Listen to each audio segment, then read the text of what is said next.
Mark list फेकून दिलं तसं पहिला नंबर इंग्लिश मध्ये आला आणि का आला म्हणून मारलेला विद्यार्थी माझा इथं आहे. पण तो कसा आला त्याचं कारण होतं म्हणून मला त्याला मारावं लागलं. कारण एका हुशार विद्यार्थ्याजवळ त्याचा नंबर आला, त्याला एबीसीडी नीट लिहिता येत नव्हती, त्याला पैकीच्या पैकी मार्क बघून मला शॉक बसला, त्याला ठोकला. तो बघून पेपर लिहिला म्हणून त्याला ठोकला. माझ्या विद्यार्थिनींना पण मी मनापासून माया प्रेम करायचे, पण मनात करायचे.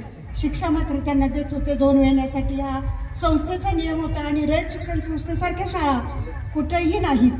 आज म्हटलं ना रयत, तुम्ही रयत नव्हता का शिक्षक म्हणून, तर लगेच अवाक होतात लोक, कारण रयत शिक्षण संस्था ही जगात नावाजलेली एक संस्था आहे. आता तुम्ही एवढ्या चांगल्या मार्गाने समाजकार्य करता. कोणी आर्मीत गेलं, कोणी डॉक्टर झालं, कोण सीओ झालं, कोण गृहिणी असून सुद्धा काम करतात. मला इतका आनंद होतोय तुमचं सगळं हे ऐकून.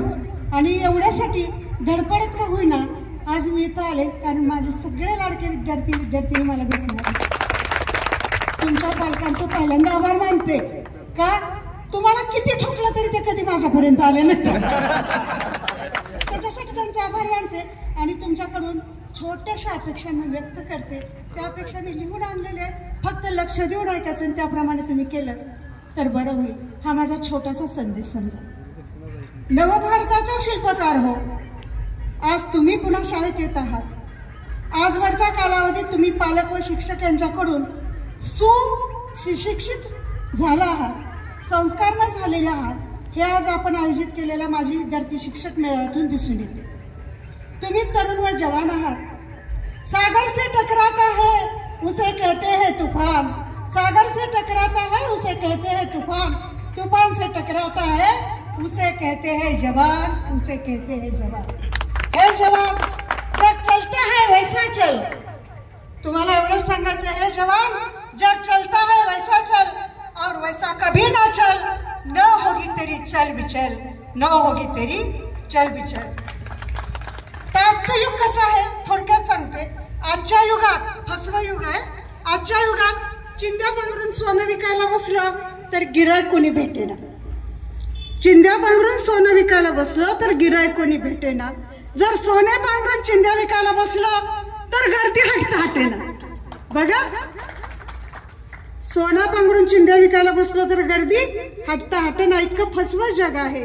अशी परिस्थिती आहे, याची जाण असू द्या. जीव जळो जग उजळो व बहुजन हिताय बहुजन सुखाय या तत्वाने वागणारे माझे विद्यार्थी आज बघून डोळ्यात पाणी आल्याशिवाय राहत नाही. याचा मला सार्थ अभिमान आहे.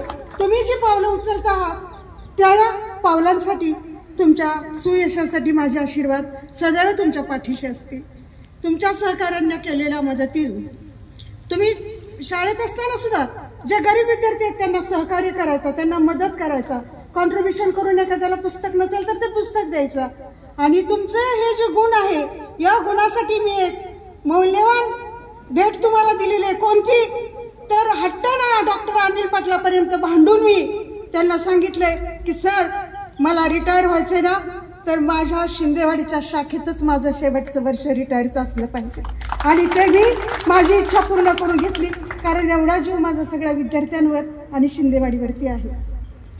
फक्त अपेक्षा एवढीच आहे की तुमच्या पुढील पिढी जी आहे ती सुशिक्षित व संस्कारमय बनवा.